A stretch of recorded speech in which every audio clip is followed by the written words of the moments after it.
Momento histórico, outro Rijkswet, outro Rijkswet que agora vamos discutir, é Rijkswet aqui está com o nosso país, Aruba, pero também Curaçao e Sint Maarten, a PDP, hoop anja,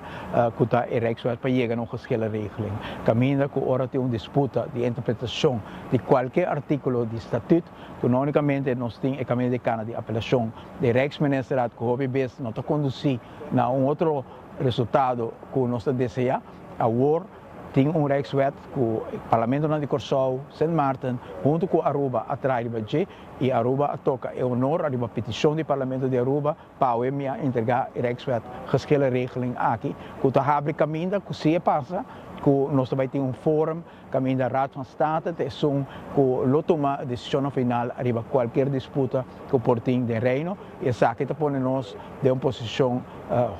favorável, se ele aqui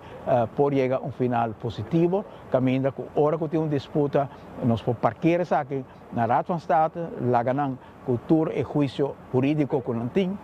duna posição de Besaki, durante um ponto de vista de Besaki, e agora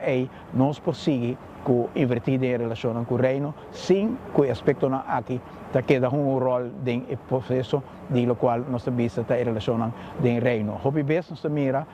que o científico não chama em relação de reino, schurende banda ou knellende banda, para sobre o momento